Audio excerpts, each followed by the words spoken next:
Alguma vez sentiste o mundo a desmoronar-se sob os teus pés, não por um terremoto, mas pela traição mais íntima?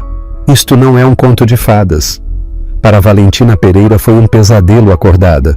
Ela entregou ao seu marido, Rui Costa, 2 décadas da sua vida, ajudando-o a construir um império multimilionário, apenas para ser publicamente descartada por uma mulher mais jovem. Esperava-se que ela desaparecesse. Um capítulo esquecido na biografia do grande homem. Mas eles cometeram um erro catastrófico. Subestimaram-na. Pensaram que ela era apenas a esposa. Não tinham ideia de que ela era quem detinha todo o poder. O que estás prestes a ouvir é a história de como uma mulher transformou a maior traição da sua vida na vingança mais espetacular, utilizando a sua própria recepção de casamento como palco para o seu golpe corporativo, o banquete da traição. O sol da tarde, da cor de mel queimado, espreitava pelas janelas do chão ao teto do loft, brilhando nas taças de champanhe de cristal. De 34 andares acima de Lisboa, a cidade estendia-se como um circuito de sonhos e ambições.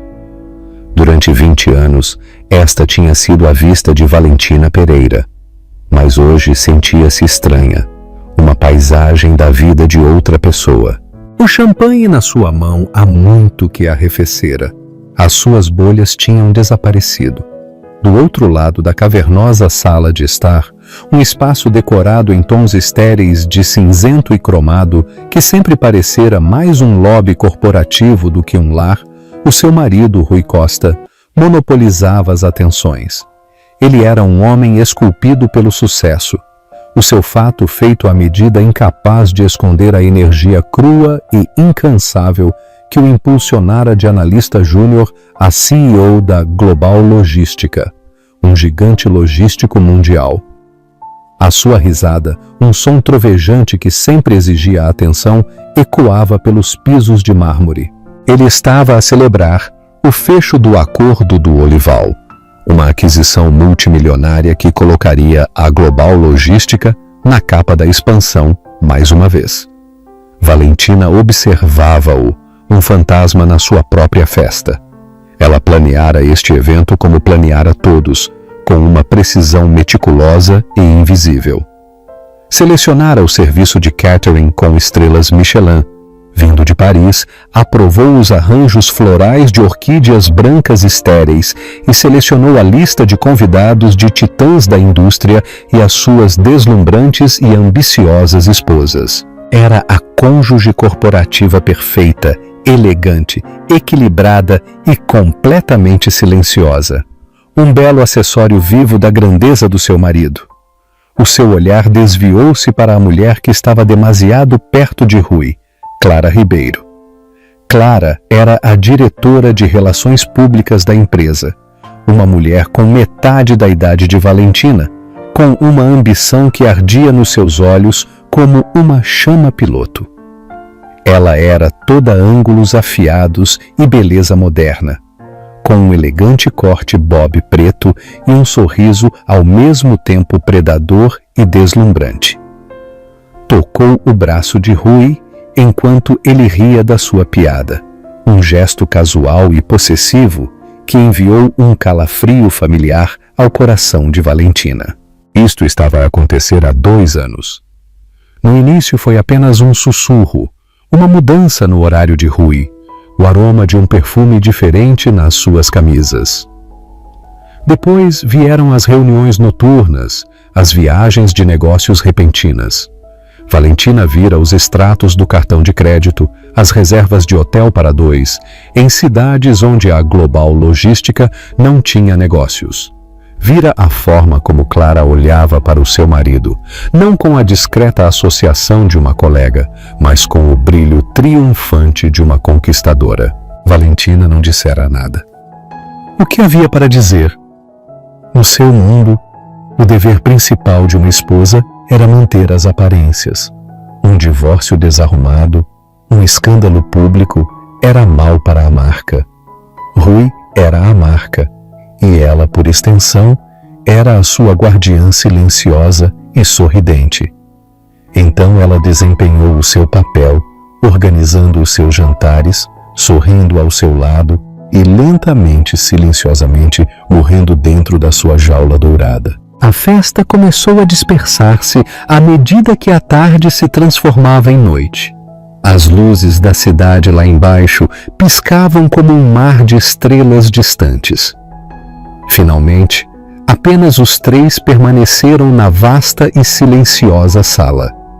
O pessoal do catering movia-se com uma quietude espectral, retirando os restos da celebração. Um triunfo, não achas? Disse Rui, finalmente voltando a sua atenção para Valentina. Ele afrouxou a gravata, com o rosto avermelhado pelo champanhe e pela vitória. O olival é nosso. Nunca souberam o que os atingiu. Foi uma negociação magistral.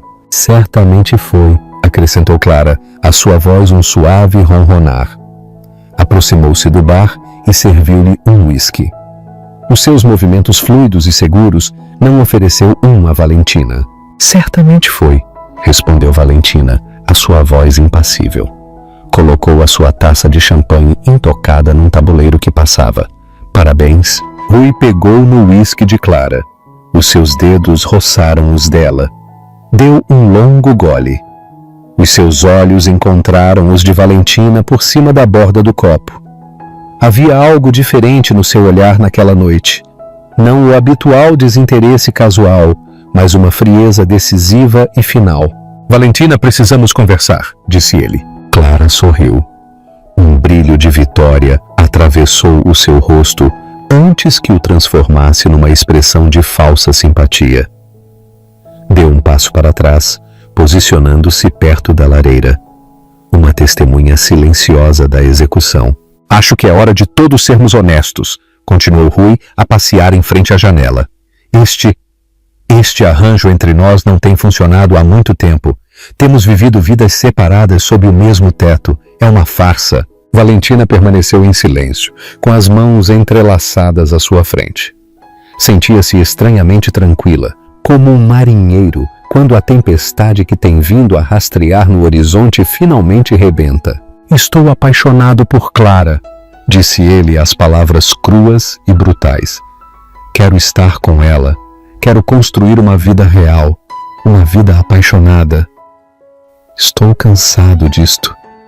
Ele fez um gesto vago em direção à opulenta sala, em direção a Valentina, como se ela fosse apenas mais uma peça de mobiliário caro e sem alma.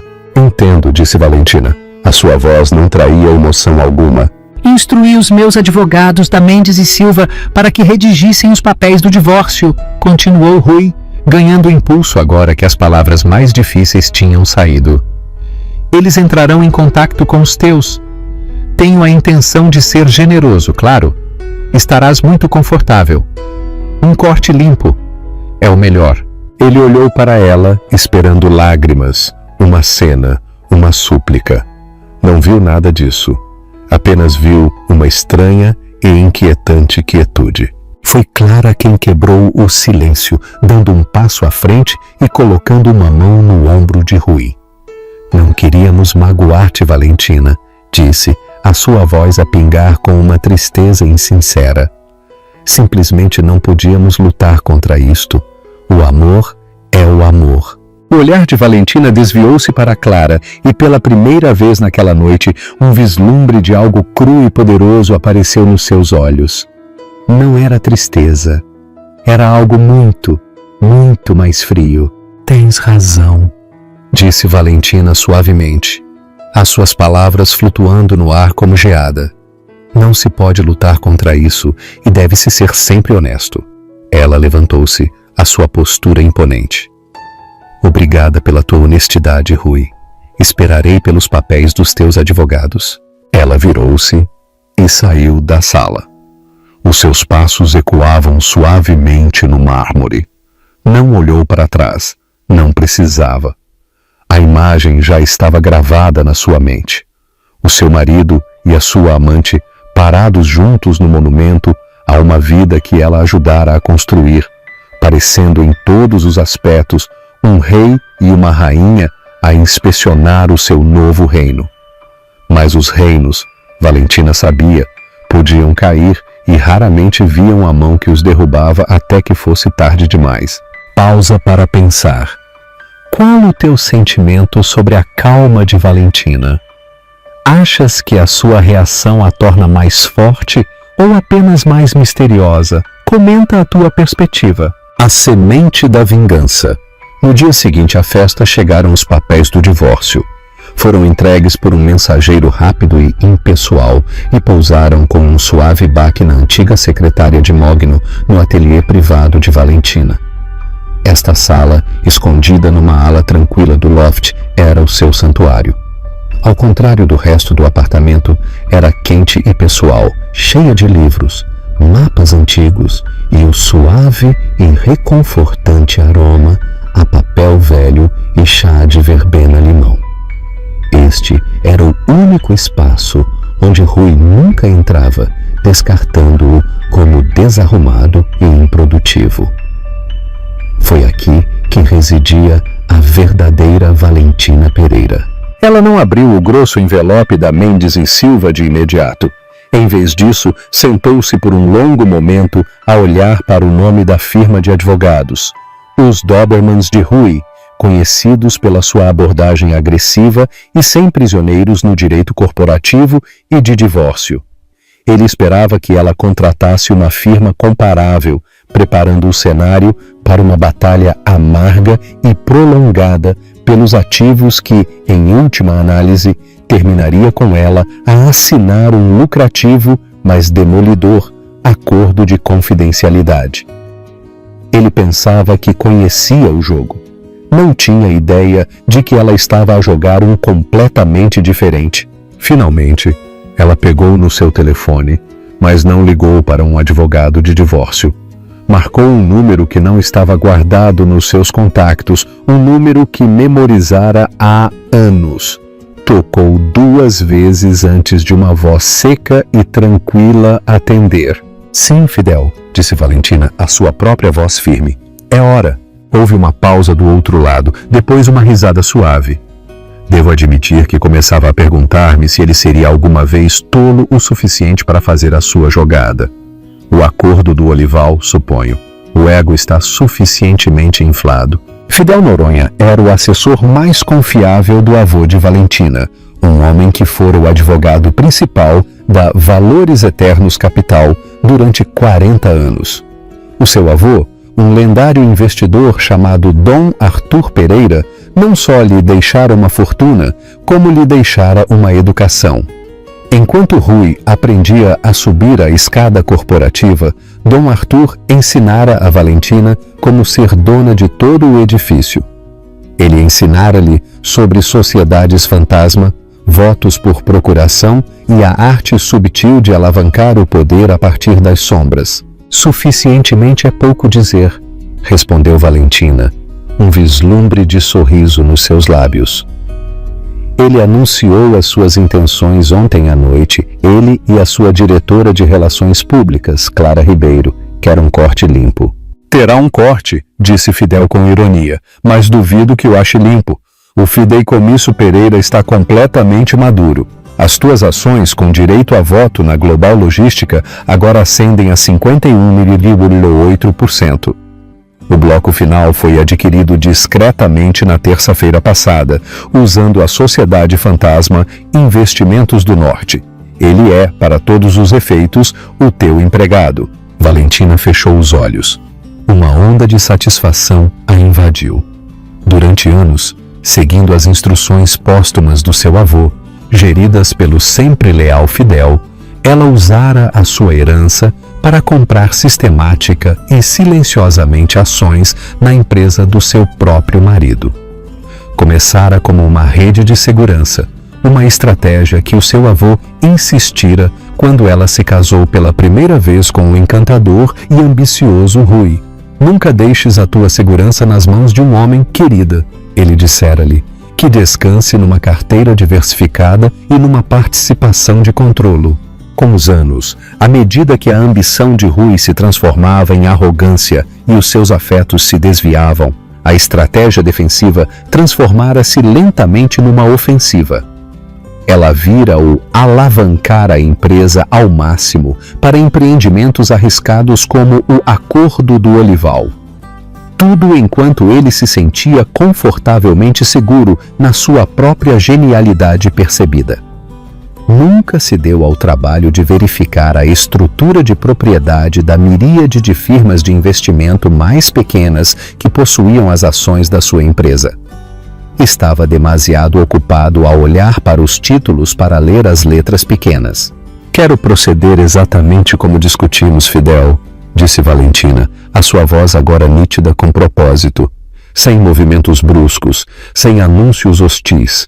Que ele pense que tem o controle total, que apresente os papéis, que acredite que sou apenas uma esposa descartada a preparar-me para lutar pela sua pensão de alimentos." "E o casamento?" perguntou Fidel. Um sorriso frio e genuíno espalhou-se pelo rosto de Valentina. "Ah, ele terá o seu casamento. Imagino que será o evento social da temporada. Quero que ele tenha tudo o que ele pensa que sempre quis. Quero que ele esteja no pico absoluto do seu triunfo. Quanto mais alta a subida, mais dura a queda", citou Fidel com aprovação. "Terei a equipa da Blanco e Cisneros em espera. São os melhores em governo corporativo e absolutamente discretos. Representarão os teus interesses não como esposa, mas como acionista maioritária." "Obrigada, Fidel, por tudo." "O teu avô estaria imensamente orgulhoso, Valentina", disse Fidel. "Sempre disse que tu tinhas uma mente melhor para isto do que Rui. Só que tu tinhas mais paciência." Depois da chamada, Valentina finalmente abriu o envelope da Mendes e Silva, escaneou os documentos, o jargão legal desfocado. Era uma proposta padrão, embora agressiva. Ele oferecia-lhe o loft, uma soma global de 20 milhões de euros e uma pensão anual de 500 mil euros, tudo sujeito ao acordo de confidencialidade. Era uma fortuna para a maioria, mas era uma miséria comparado com o valor real do império. Era um insulto disfarçado de generosidade. Dobrou os papéis cuidadosamente e guardou-os numa gaveta. Não os precisaria. O plano perfeito. Nas semanas seguintes, Valentina interpretou o seu papel na perfeição. Mudou-se do loft para uma luxuosa suíte no Hotel Ritz, em Lisboa. Um movimento que Rui viu como a retirada de uma mulher derrotada. Contratou um advogado de divórcio conhecido, mas de segunda categoria. Um homem conhecido por chegar a acordos, não por lutar. Trocaram propostas. O seu advogado, seguindo as suas instruções, fez uma contraproposta ligeiramente superior, mas ainda dentro do âmbito de um divórcio típico de um multimilionário. Rui, cegado pelo seu próprio ego e pelos sussurros triunfantes de Clara, via tudo como um guião previsível. Disse a Clara que Valentina estava a ser sensata, que sabia que não podia ganhar. Estava demasiado ocupado a planear o seu glorioso futuro para notar a tempestade que se aproximava no horizonte. Ele e Clara marcaram a data do seu casamento, um luxuoso evento a ser realizado em 6 meses na histórica Quinta do Lago, nas margens do Lago dos Frades. Os convites, grossos cartões creme com letras douradas, foram enviados a todos os que importavam no seu mundo. Uma tarde, enquanto Valentina tomava chá na sua suíte de hotel, chegou uma encomenda. Era um dos convites de casamento. Ela contemplou a caligrafia elegante, o seu nome inscrito no envelope interior. Era um ato final, impressionante, de crueldade e arrogância. Ele não só a estava a divorciar, como a estava a convidar para testemunhar a sua própria substituição. Uma mulher mais jovem teria a despedaçado. Uma mulher mais jovem teria chorado. Valentina simplesmente pegou no seu telefone e enviou uma mensagem à organizadora de casamentos e velha conhecida.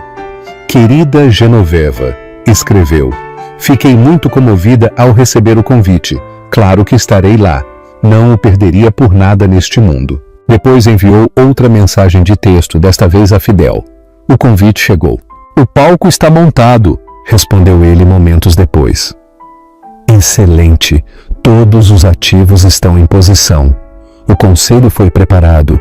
Estão a ficar nervosos com o estilo de liderança despreocupado de Rui depois do Olival.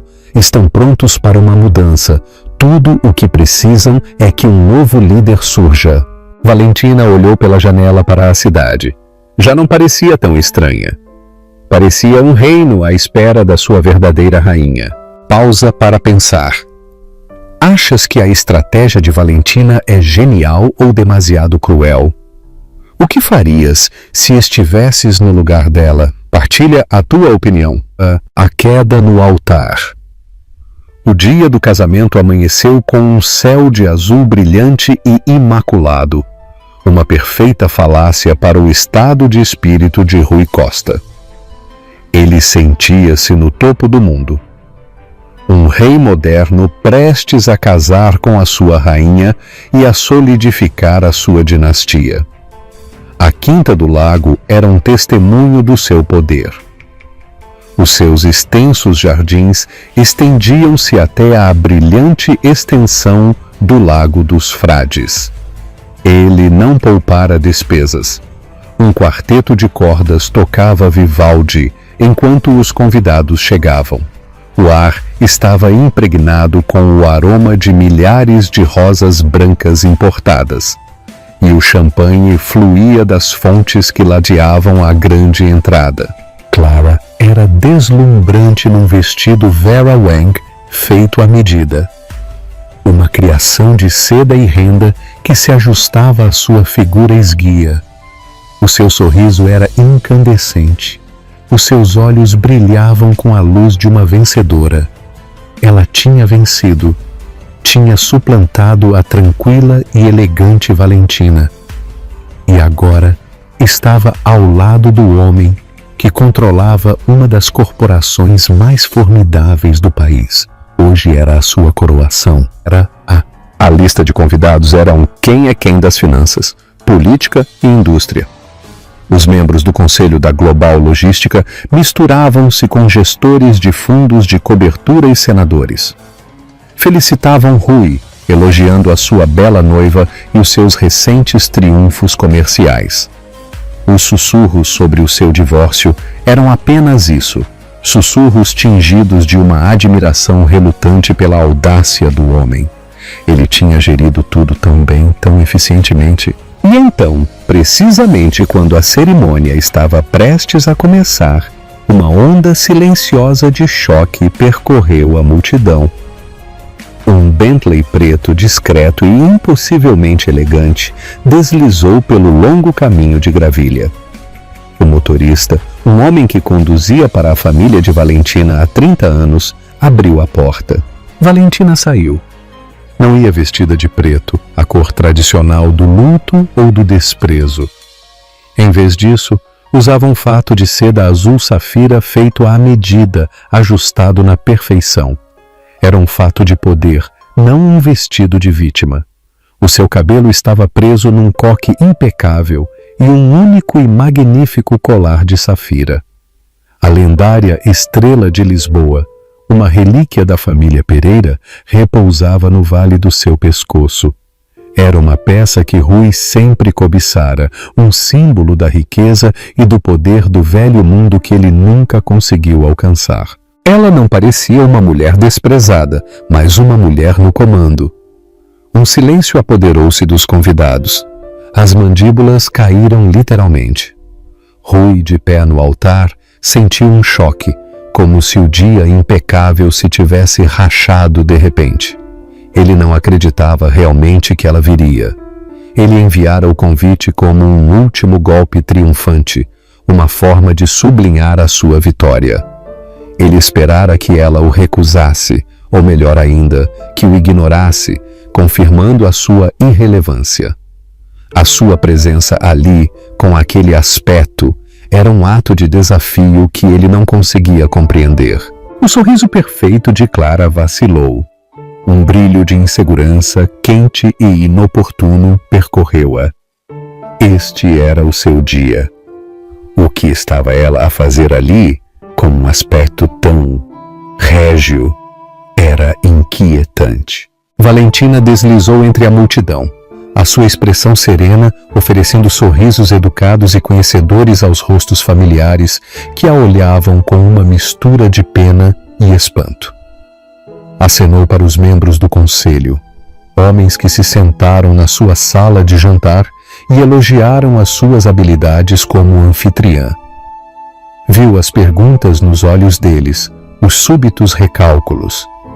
Sentou-se na terceira fila, a uma distância respeitável, mas inegavelmente presente. Não precisava de estar na primeira fila. A sua simples presença era uma declaração que ressoava mais forte do que qualquer protesto. Durante toda a cerimônia, sentou-se com um olhar de plácido interesse. A sua postura perfeita, o seu olhar fixo nos acontecimentos, observou Rui e Clara trocarem votos. O seu rosto, uma máscara ilegível de fria elegância. Quando Rui disse, "Sim, quero", a sua voz, pela primeira vez naquele dia, carecia da sua habitual confiança trovejante. Ele olhou para Valentina, mas ela simplesmente sustentou o seu olhar. Os seus olhos azuis tão frios e profundos como o lago atrás deles. Não havia dor neles, nem raiva, apenas uma calma profunda e inquietante. Era a calma de um mestre de xadrez que vê o tabuleiro 20 jogadas à frente. Pausa para pensar. O que passa pela cabeça de Rui e Clara ao ver Valentina? A forma como Valentina age é a melhor vingança, ou a calma dela é ainda mais assustadora? Deixa a tua perspectiva nos comentários. Na recepção, realizada no magnífico salão de baile da mansão, a tensão era palpável. O quarteto de cordas fora substituído por uma orquestra de jazz completa. Mas a música parecia tensa, incapaz de cobrir a energia nervosa na sala. Os convidados não paravam de lançar olhares furtivos a Valentina, que presidia a uma pequena mesa com alguns cavalheiros mais velhos e distintos. Rui reconheceu-os com um choque. Lord Vasconcelos, um importante investidor institucional de Londres, e Francisco Pires, o notoriamente recluso chefe de uma firma de capital privado suíça. O que faziam eles com ela? Clara, agora a senhora Costa, tentou ignorá-la, agarrando-se ao braço de Rui, a sua risada um pouco demasiado alta, o seu sorriso um pouco demasiado brilhante. Consegues acreditar na ousadia? Ela sibilou por entre a música. A tentar ofuscar-me no meu próprio casamento? É patético. Rui não tinha tanta certeza. Patético não era a palavra que usaria para descrever a mulher de fato de Safira. Pela primeira vez, um verme de dúvida agitou-se nas suas entranhas. Ele havia gerido o seu divórcio de Valentina com o que pensava ser uma eficiência implacável. Mas ele o gerira através de advogados e intermediários. Ele realmente não falara com ela desde aquela noite no loft. Ele assumira que o seu silêncio era fraqueza. Agora, ao vê-la dominar a atenção de homens como Vasconcelos e Pires, ele perguntou-se se fora algo completamente diferente. Começaram os brindes tradicionais. O padrinho de casamento, um amigo universitário de Rui, fez um discurso incoerente e bêbado. A dama de honra, a irmã de Clara, desdobrou-se para encontrar uma alma gêmea. Depois Rui pegou no microfone. Ele parou no centro da pista de dança, banhado num caloroso holofote. Clara ao seu lado. Agradeceu aos seus convidados, elogiou a beleza e brilhantez da sua nova esposa e falou de um futuro cheio de paixão e sucesso. Então, num movimento de suprema arrogância, um último golpe que ele não conseguiu resistir, ele abordou o elefante na sala. Também quero aproveitar um momento para reconhecer o meu passado. Começou a sua voz suave e magnânima. E agradecer à minha ex-esposa Valentina pelos seus serviços ao longo dos anos. O nosso divórcio foi amigável e não lhe desejo nada além do melhor. A sua presença aqui hoje é um testemunho da maturidade e da graça com que ambos gerimos esta transição. Ele levantou a sua taça. Pelos novos começos! Um murmúrio de aplausos educados e constrangidos seguiu-se. Ele a estava a pintar como a ex-esposa dócil e aceitadora que graciosamente passava a tocha. Ele a estava a colocar no seu lugar. Ele entregou o microfone à organizadora de casamentos, Genoveva, que parecia nervosa com a corrente subjacente na sala. Talvez a tentar acalmar as coisas, a seguir a narrativa de amabilidade de Rui, Genoveva tomou uma decisão fatídica e improvisada. Isso foi lindo, Rui, disse ao microfone, a sua voz a tremer ligeiramente. E é tão maravilhoso ver tanta sensibilidade moderna. Valentina, tu pareces tão encantadora. Pergunto-me se não gostarias de dizer algumas palavras também para desejar o melhor ao feliz casal. Uma inspiração coletiva percorreu o salão de baile. Todos os olhos se viraram para Valentina. Era uma sugestão horrivelmente incômoda, uma granada social. O rosto de Clara ficou branco de fúria. O sorriso confiante de Rui desapareceu, substituído por um vislumbre de pânico. Ele havia escrito o guião e isto não estava nele. Valentina, no entanto, não parecia nervosa de todo. Parecia pronta. Deu a Genoveva um pequeno sorriso tranquilizador. Depois, com a elegância de uma rainha a ascender ao seu trono, levantou-se e começou a caminhar em direção ao palco. A orquestra de jazz hesitou e silenciou. O único som na vasta e opulenta sala era o suave e deliberado clique dos saltos de Valentina Pereira sobre o chão de mármore polido. A execução silenciosa. O caminho da sua mesa até ao centro do salão de baile pareceu infinitamente longo e carregado de um silêncio elétrico e áurico. Cada olhar estava fixo em Valentina.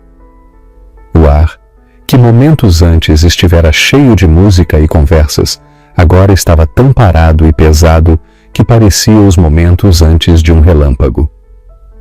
O mundo parecia ter encolhido para esta única sala, para esta única mulher de fato de safira, a caminhar calmamente em direção ao microfone que acabara de ser usado para a descartar. O coração de Rui batia forte contra as suas costelas. Isto era um desastre, um pesadelo de relações públicas. Ele lançou um olhar venenoso à organizadora de casamentos, Genoveva, cujo rosto agora era uma máscara de puro horror pelo que havia desencadeado. Clara ficou imóvel, a sua mão a apertar o braço de Rui como um torno, os seus nós dos dedos brancos. O seu casamento de conto de fadas estava a transformar-se num espetáculo público, e ela já não era a estrela. Valentina chegou ao microfone. Não o arrebatou, mas sim o pegou suavemente da mão trêmula de Genoveva, dando à mulher aterrorizada um pequeno e quase imperceptível aceno de agradecimento. Ajustou o suporte à sua altura, os seus movimentos sem pressa e deliberados. Inspecionou a sala, o seu olhar percorrendo o mar de rostos atônitos. Os membros do conselho, os investidores, as senhoras da alta sociedade, os repórteres de revistas de negócios que tinham sido convidados para narrar a gloriosa união. Os seus olhos finalmente pousaram em Rui e Clara, parados ali sob o holofote como duas estátuas num diorama da sua própria criação. Ela sorriu. Era um sorriso caloroso e desarmante que pareceu tranquilizar instantaneamente a sala. Obrigada, Genoveva, começou, a sua voz tranquila e clara, amplificada por todo o salão silencioso. E obrigada, Rui, pelas tuas amáveis palavras. Um corte limpo e novos começos. Estas são frases poderosas. Um suspiro coletivo de alívio pareceu percorrer a sala. Ela ia ser amável, ia tomar o caminho certo, desejar-lhes o melhor, e este momento insuportável terminaria. Rui sentiu um vislumbre de esperança. Talvez a tivesse julgado mal, talvez ela simplesmente desempenharia o papel que ele lhe havia atribuído. Sempre acreditei na importância dos novos começos, continuou Valentina, o seu tom conversacional quase íntimo. São oportunidades para o crescimento, para a reavaliação, para varrer o velho e ineficiente, para dar lugar ao audacioso e ao novo. É uma filosofia que se aplica tanto à vida quanto aos negócios. Ela fez uma pausa, deixando as palavras flutuarem no ar. Virou ligeiramente o olhar para a mesa, onde Lorde Vasconcelos e Francisco Pires a observavam com a máxima atenção. Rui e eu partilhamos 20 anos juntos, e nesse tempo não só planeei festas e selecionei arranjos florais. Observei, aprendi. Aprendi sobre a empresa que ele estava a construir. Global Logística. Um nome excelente. Uma empresa forte. Uma empresa construída sobre movimentos audazes. E nos últimos anos, riscos cada vez mais audazes. O sangue de Rui gelou. Este não era o discurso de uma ex-esposa amável. Isto era algo completamente diferente. A aquisição do olival, por exemplo, disse Valentina. A sua voz adquirindo um novo e mais agudo fio. Um triunfo. Rui chamou-lhe, e foi um triunfo de ambição. Mas também foi um triunfo que deixou a empresa perigosamente alavancada, um fato que tem preocupado muitos dos nossos investidores. Um murmúrio nervoso percorreu a multidão. Vários membros do conselho mexeram-se desconfortavelmente nos seus lugares. Isto não era conversa de coquetel. Isto era informação interna, ventilada em público com uma precisão cirúrgica. Clara puxou o braço de Rui. Faz com que ela pare, sibilou, a sua voz um sussurro de pânico. Mas Rui estava paralisado, preso nos faróis do monólogo tranquilo e devastador de Valentina. Rui falou do meu serviço para ele, continuou Valentina, voltando o seu olhar para ele. E sim, serviu, mas o que ele parece ter esquecido é a quem eu servi realmente. O meu dever principal nunca foi apenas para o meu marido. Foi para o legado da minha família, um legado de investimento prudente e estratégico, um legado de proteção dos próprios ativos. Deixou passar um instante de silêncio, segurando toda a sala na palma da sua mão. Quando me casei com Rui, o meu avô, Dom Arthur Pereira, cujo nome alguns de vocês talvez se lembrem dos dias de fundação da Valores Eternos Capital, deu-me um conselho. Disse-me para nunca deixar o meu futuro unicamente nas mãos de outro. Estabeleceu um fideicomisso para mim, um fideicomisso privado e discreto, com um mandato a longo prazo muito específico. Os seus olhos cravaram-se nos de Rui. A máscara de amabilidade tinha caído, substituída por um olhar de horror nascente e dilacerante. Ele estava finalmente a começar a entender. O sangue escorreu-lhe do rosto. Durante 20 anos, anunciou Valentina, a sua voz tão clara e dura como um diamante, o fideicomisso, sob a experiente gestão de Fidel Noronha, tem vindo a adquirir silenciosa, paciente e estrategicamente ações na Global Logística. Adquiriu ações através de vários fundos e sociedades de carteira, Investimentos do Norte, Gestão de Ativos Ouro, até mesmo uma pequena percentagem através da firma de Lorde Vasconcelos aqui. Acenou graciosamente ao Lorde Britânico, que retribuiu o aceno. Rui estava tão concentrado no horizonte, disse, a sua voz tingida de uma fria pena, que nunca se deu ao trabalho de olhar para o registro de acionistas. Nunca perguntou quem estava por trás das firmas de nome anônimo que estavam tão ansiosas para investir na sua visão. Ela respirou fundo, preparando-se para o golpe final. Assim, embora lhes deseje um novo começo, Clara, disse, virando-se para a mulher mais jovem, cujo rosto era agora uma fachada desmoronada de incredulidade. Receio que o novo começo de Rui seja bastante diferente do que ele imaginou. A voz de Valentina baixou, tornando-se nítida e corporativa, a voz de uma CEO a pronunciar um veredicto.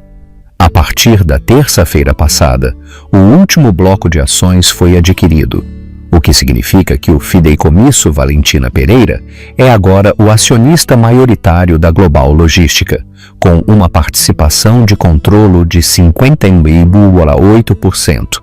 Um gaspe coletivo, como o som de 100 pulmões sendo atingidos ao mesmo tempo, ressoou no salão de baile. Foi uma explosão sonora de choque e incredulidade. Portanto, concluiu Valentina, a sua voz ressoando com autoridade indiscutível. Estou a fazer uso do meu direito como acionista maioritária para convocar uma reunião de emergência do Conselho de Administração para esta segunda-feira às 9 horas. O ponto principal da agenda será uma revisão completa da atual liderança executiva e uma votação sobre a nomeação de um novo diretor executivo. Ela sorriu um último sorriso brilhante e arrepiante. Parabéns ao feliz casal. Por favor, desfrutem do salmão. E com isso ela colocou o microfone de volta no seu suporte, virou-se e afastou-se do epicentro da explosão que acabara de detonar. A farsa havia terminado. A revelação estava completa. Pausa para pensar. Qual foi o golpe mais engenhoso de Valentina na tua opinião? A reação de Rui e Clara era o que esperavas? Deixa a tua resposta nos comentários. O fim do reinado. Durante um longo e suspenso momento, o salão de baile ficou preso num estado de paralisia coletiva. O único som era o fraco e apologético zumbido do ar-condicionado. As palavras de Valentina flutuavam no ar, brilhantes e venenosas, como fragmentos de vidro partido. Acionista maioritário. Reunião de conselho de emergência. Novo CEO. As frases detonaram uma por uma na mente dos atônitos convidados. Então, o caos irrompeu. Não foi um caos barulhento e de gritos, mas uma implosão frenética da alta sociedade. O baixo murmúrio de choque explodiu numa cacofonia de conversas urgentes e em voz baixa. Os telemóveis, antes guardados em luxuosas carteiras de designer e bolsos de fato, estavam de repente em cada mão. Os investidores enviavam mensagens freneticamente para os seus corretores. Os membros do conselho, pálidos e com os lábios apertados, estavam agrupados. As suas expressões, uma mistura de fúria e medo. Os repórteres na sala escreviam furiosamente nos seus telefones. Os seus instintos jornalísticos anulavam qualquer sentido de decoro social. Sabiam que estavam a testemunhar a notícia corporativa da década. No centro da voragem, Rui e Clara permaneciam como se tivessem virado pedra. O holofote quente e adorador que os banhara de glória agora parecia uma lâmpada de interrogatório dura e implacável. O sonho de Clara, a sua ascensão triunfal, dissolveu-se numa crucificação pública no espaço de um discurso de 5 minutos. O seu vestido Vera Wang de repente parecia um disfarce para uma tragédia. O seu rosto, que havia sido uma tela de felicidade nupcial, era agora uma máscara contorcida de raiva e humilhação. Faz alguma coisa! Ela guinchou para Rui. A sua voz um som rouco e feio que atravessava o barulho. Isto é o meu casamento. Tu a deixaste arruinar o meu casamento. Mas Rui não conseguia mover-se. Não conseguia falar. A sua mente era uma voragem de negação e compreensão nascente e aterrorizante. Valentina. A tranquila, recatada e previsível Valentina. A mulher que ele descartara como uma relíquia, uma parte do seu passado. Ele pensara que a estava a extirpar de forma limpa. Pensara que estava a divorciar-se de uma esposa, não de uma titã. 51,8%. O número pulsava no seu cérebro como uma enxaqueca. Era uma cifra impossível, ridícula. Ele era Rui Costa. Ele era a Global Logística. Ele a construíra com as suas próprias mãos, o seu próprio suor, o seu próprio gênio. Como podia ela ser a dona? Os seus olhos moveram-se rapidamente pela sala, procurando um aliado, alguém que negasse o que acabara de acontecer. Mas tudo o que viu foram olhares evitados, sussurros de pânico e o brilho predador nos olhos dos seus rivais. Ele viu Lorde Vasconcelos fazer uma reverência respeitosa a Valentina quando ela passou pela sua mesa. Viu Francisco Pires, o financeiro suíço, levantar-se e apertar-lhe a mão. Estes não eram apenas investidores, eram os seus aliados. Isto não foi um arrebato espontâneo. Foi um golpe de Estado meticulosamente planeado, executado na perfeição.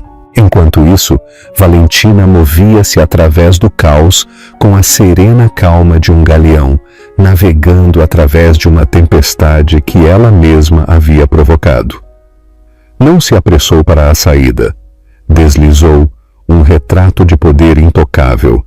Parou para ter uma breve e tranquila conversa com o seu advogado da Blanco e Cisneros, um homem de aspecto severo com um fato de Savile Row que estivera a fazer-se passar por mais um convidado. Aceitou um copo de água de um empregado de mesa. Não estava a fugir da cena. Estava a dar uma volta de vitória. Quando se aproximou das grandes portas duplas do salão de baile, Rui finalmente saiu da sua paralisia. Galvanizado por uma onda de fúria pura e desesperada, tropeçou atrás dela, abrindo caminho entre os atônitos convidados. "Valentina!" bramiu a sua voz rouca. Ela parou e virou-se para o olhar. A sua expressão de leve interrogação, como se ele fosse um funcionário júnior com uma pergunta menor. "Como pudeste?" Ele sibilou, com o rosto contorcido. "Como pudeste fazer isto, hoje de todos os dias?" "Pelo contrário, Rui," respondeu ela, a sua voz baixa e uniforme, apenas para os ouvidos dele. "Hoje era o único dia. Querias um espetáculo público do teu triunfo. Querias que todos os que importam estivessem nesta sala para testemunhar o teu novo começo. Simplesmente dei-lhes uma versão mais precisa da história. Esta é a minha empresa, a minha vida," gaguejou.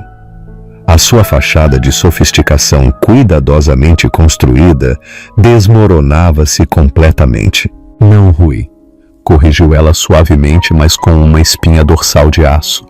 "Era a tua empresa. Eras o seu administrador. E, na minha opinião, a tua administração tornou-se imprudente. Alavancaste o futuro da minha empresa para o teu próprio ego." O uso das palavras "minha empresa" foi como um golpe físico. Ele estremeceu. "Vou lutar contigo!" rosnou. "Vou ver-te em tribunal pelo resto da tua vida." Valentina permitiu-se um pequeno sorriso de pena. "Não podes lutar contra os números, Rui.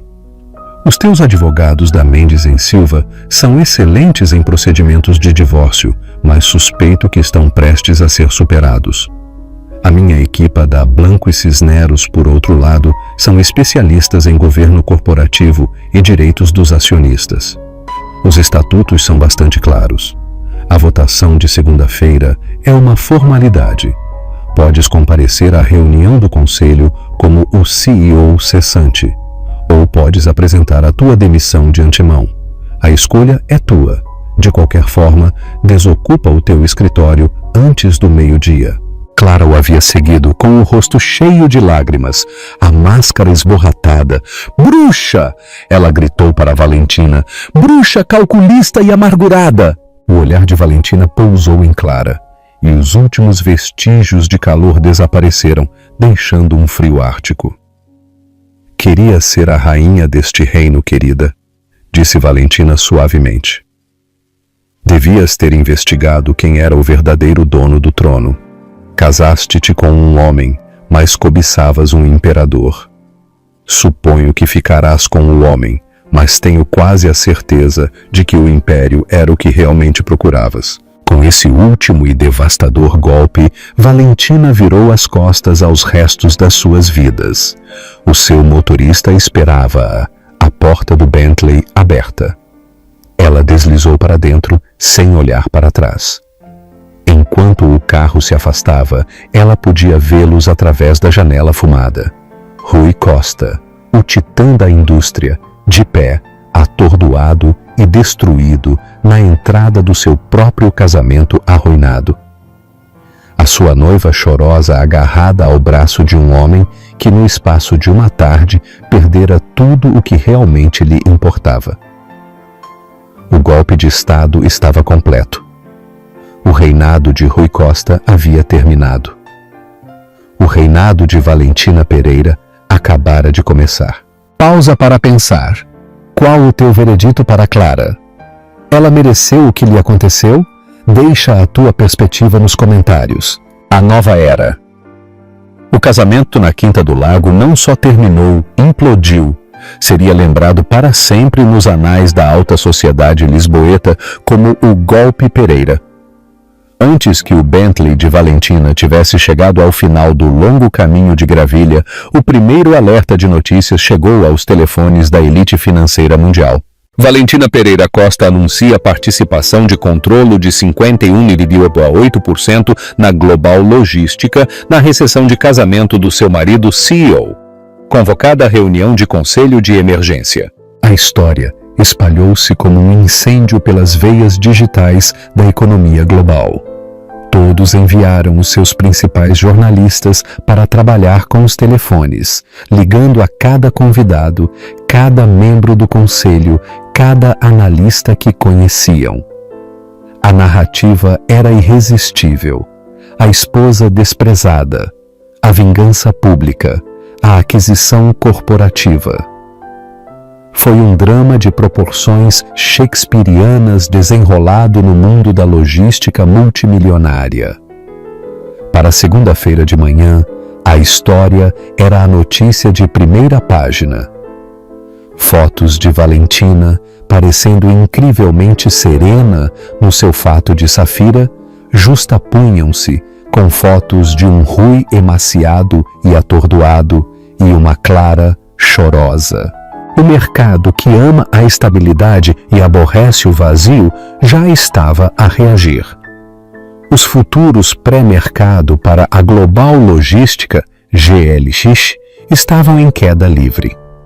Os analistas prognosticavam uma carnificina quando a Bolsa de Lisboa abrisse na segunda-feira.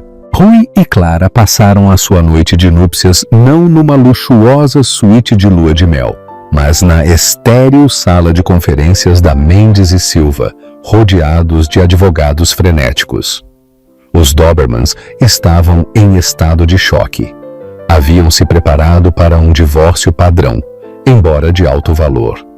Não se tinham preparado para uma aquisição hostil orquestrada pela pessoa que haviam assumido ser a vítima. Revolveram os estatutos corporativos e os acordos de acionistas. Os seus rostos tornavam-se mais sombrios a cada página. Ela apanhou-nos, Rui, disse o advogado principal, Roberto Mendes, um homem que nunca admitira a derrota na sua vida. Parecia exausto. As compras de ações são inexpugnáveis, canalizadas através de pelo menos uma dúzia de entidades legais diferentes durante 2 décadas. É uma obra de arte, astuta, mas uma obra de arte. O fideicomisso Valentina Pereira é o proprietário maioritário indiscutível. A reunião de emergência é legal. A votação é legal. Então, o que faço? Perguntou Rui, a sua voz um eco oco do que havia sido. Tens 2 opções, disse Mendes sem rodeios. Apresentas-te na segunda-feira e és executado publicamente por um conselho que ela agora controla, ou demites-te. Aconselharia o último. Dá-te a mais ínfima ponta de dignidade para saíres, Clara encolhida numa cadeira, envolvida num casaco emprestado sobre o seu arruinado vestido de noiva, apenas olhava para o vazio. A sua mente não conseguia processar a magnitude da catástrofe. Havia atado a sua carroça a uma estrela apenas para a ver cair do céu. O poder, o prestígio, o loft, o jato privado. Tudo estava a evaporar-se diante dos seus olhos. Era a Senhora Costa, sim, mas o nome agora parecia uma carga, uma marca associada à humilhação e ao fracasso. Estava casada com um homem que estava prestes a tornar-se a baixa corporativa mais famosa da história moderna. Enquanto isso, Valentina passou o seu domingo em tranquila preparação. Não estava num spa ou a celebrar com champanhe. Estava na sala de reuniões da Blanco e Cisneros, um espaço de tranquilo poder do velho mundo com painéis de madeira escura e vistas para o rio Tejo. Com ela estavam Fidel Noronha, que havia voado de Zurique, e a sua equipa legal e financeira cuidadosamente selecionada. Não estavam a celebrar, estavam a elaborar estratégias. As ações vão despencar ao soar da campainha de abertura, disse um jovem e perspicaz analista chamado Diogo Amaral, apontando para um gráfico. O mercado odeia a incerteza. Eles veem uma disputa familiar, não uma transição. Então daremos certeza, afirmou Valentina, a sua voz tranquila e autoritária. Já não era a esposa silenciosa, era a comandante. Fidel quer um comunicado de imprensa pronto para sair às 9h01 de segunda-feira, no momento em que a reunião for convocada.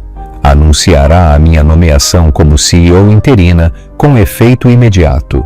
Também anunciará uma suspensão temporária da cotação das ações da GLX para evitar a venda de pânico e permitir uma transição ordenada. A CMVM concederá, dadas as circunstâncias, acenou Fidel. Mostra uma liderança responsável. Além disso, continuou Valentina, o comunicado anunciará uma auditoria imediata completa da aquisição do Olival e uma revisão estratégica de todas as posições de alta alavancagem tomadas nos últimos 24 meses. Estamos a sinalizar um regresso à estabilidade e à prudência fiscal. Não somos o caos, somos a cura para o caos. Ela virou-se para Lord Vasconcelos, que se havia juntado à reunião através de um link de vídeo seguro de Londres. Meu Lord, precisarei de si e dos nossos outros aliados institucionais para fazerem declarações de apoio, para expressarem confiança na nova liderança. Precisamos projetar uma imagem de uma frente unificada e estável. Será feito, Valentina, disse o Lorde britânico com um brilho de admiração nos seus olhos. A cidade estava a ficar cansada das palhaçadas de cowboy de Rui. Um regresso aos princípios da família Pereira no comando será muito bem-vindo. O plano era meticuloso. Enquanto Rui se afogava nos restos da sua vida pessoal, Valentina já estava a governar. Estava a consolidar o apoio, a gerir a mensagem e a planear os seus primeiros 100 dias. Ela passara 20 anos no banco do passageiro, mas estivera a ler os mapas o tempo todo. No domingo à noite, Rui Costa, um homem que nunca se rendera na sua vida, fez exatamente isso. Às 22 horas, uma carta de uma única página redigida pelos seus advogados foi entregue nos escritórios da Blanco e Cisneros. Era a sua demissão como CEO e presidente do Conselho da Global Logística com efeito imediato. Valentina leu a carta sem uma ponta de emoção. Não foi uma vitória. Foi um resultado previsto, um passo necessário no seu plano. Colocou a carta sobre a mesa. Descansem todos, disse a sua equipa. Amanhã começa o verdadeiro trabalho. Enquanto a levavam de volta ao seu hotel, as luzes da cidade desfocavam-se através da sua janela. Não sentiu uma sensação de alegria vingativa, mas uma tranquila e profunda sensação de retidão. Ela não destruíra a vida de Rui por despeito. Ela recuperara a sua. Ela protegera o legado da sua família e o futuro de uma empresa da qual milhares de pessoas dependiam. Ela simplesmente corrigira um erro que havia cometido 20 anos antes. O erro de deixar que um homem acreditasse que ele era a fonte do seu poder, quando, na realidade, o poder sempre fora seu para exercer. As consequências foram confusas, mas o jogo de poder havia sido perfeito. A coroação. A manhã de segunda-feira amanheceu cinzenta e com garoa, um cenário sombrio para o ato final do drama. O hall da Torre Global era um circo mediático. Repórteres e equipas de câmara apinhavam-se na extensão de mármore, contidos por uma fila de seguranças estoicos. Gritavam perguntas a qualquer um de fato, esperando uma citação, uma migalha de informação. O ar crepitava de antecipação. Precisamente às 8h45, um Bentley preto parou à entrada executiva privada. Valentina Pereira saiu. Vinha vestida com um fato de poder cinzento carvão, o seu cabelo penteado no seu característico e elegante coque. Não usava joias, exceto um relógio clássico e simples. Projetava uma aura de controle absoluto e inabalável. Flanqueada pela sua equipa legal da Blanco e Cisneros, entrou no edifício que agora possuía, ignorando o clamor da imprensa. A sala de reuniões no 50º andar era um local de imensa tensão. Os membros restantes do conselho, um grupo de homens poderosos que haviam sido aliados de Rui durante anos, estavam sentados com rostos sombrios à volta da enorme mesa de obsidiana. Haviam passado o fim de semana a falar ao telefone com os seus advogados.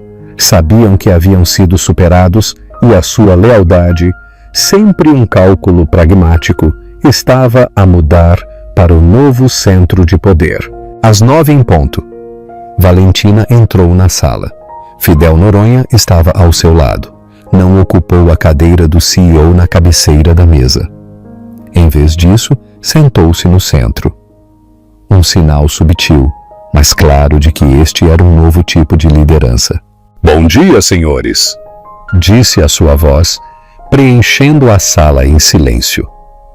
Como todos sabem, convoquei esta reunião de emergência na minha capacidade de acionista maioritária.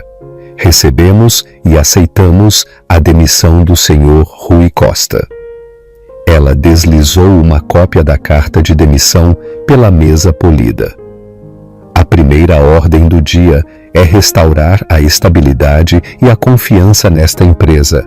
Portanto, apresento uma moção para me nomear como diretora executiva interina e presidente do conselho, com efeito imediato. Fidel Noronha, na sua qualidade de assessor legal, secundou a moção. Valentina olhou à volta da mesa, encontrando o olhar de cada membro do conselho. Há alguma discussão? Não houve. Argumentar seria inútil, um ato de suicídio profissional. Um por um, murmuraram o seu consentimento. A moção é aprovada por unanimidade, anunciou Valentina, o seu tom objetivo. O comunicado de imprensa que confirma esta transição e a suspensão temporária da cotação foi acabado de ser emitido. Depois passou a hora seguinte expondo a sua visão. Não era uma visão de vingança, mas de renovação. Falou com uma fluidez e uma profundidade de conhecimento que assombrou o conselho. Detalhou a exposição financeira da empresa pelo Acordo do Olival, delineando um plano claro e decisivo para reestruturar a dívida e desinvestir em ativos de alto risco não essenciais. Falou de reinvestir na tecnologia logística central da empresa, do bem-estar dos empregados e de uma nova era de transparência corporativa.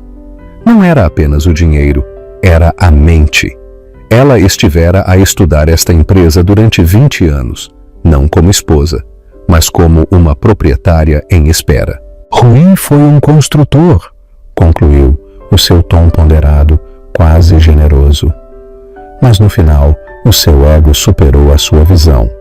A nossa nova visão será de crescimento sustentável e rentável, construída sobre uma base de estabilidade, não de especulação. Honraremos o nome Costa, tornando-o sinônimo não de apostas arriscadas, mas de fiabilidade e valor. Há alguma pergunta? Uma mão levantou-se. Era Roberto Santos, o membro mais jovem do conselho. E o pacote de indemnização de Rui Costa? O contrato de trabalho do Sr. Costa contém uma cláusula de moralidade padrão, respondeu Valentina com frieza. Acredito que as suas ações, que causaram danos significativos à reputação e puseram em perigo o valor para os acionistas, constituem uma clara violação dessa cláusula. Portanto, não receberá um paraquedas dourado. Receberá a sua pensão consolidada conforme exigido por lei, nada mais. A mensagem era brutalmente clara. O velho rei não só foi deposto, foi exilado, despojado das suas honras e do seu tesouro. O destino de Rui e Clara tornou-se uma nota de rodapé na história maior da ascensão de Valentina. Eles retiraram-se do olhar público, os seus nomes tóxicos nos círculos que outrora dominavam. Rui, sem a sua empresa, o seu poder ou a sua fortuna, era apenas um homem. Clara, a amante triunfante, encontrou-se casada não com um titã, mas com um pária. O seu novo começo foi um exílio tranquilo e amargo, num mundo que outrora fora a sua ostra. Semanas depois, Valentina estava no escritório da CEO. Havia redecorado, substituindo o cromado frio e o cinzento por madeiras quentes, mobiliário confortável e estantes cheias de livros. A vista da cidade era a mesma, mas agora sentia-se diferente. Não era uma jaula, mas um reino, o seu reino. O seu telefone zumbiu. Era uma mensagem de texto de um número desconhecido. Tiraste-me tudo. Ela sabia que era de Rui.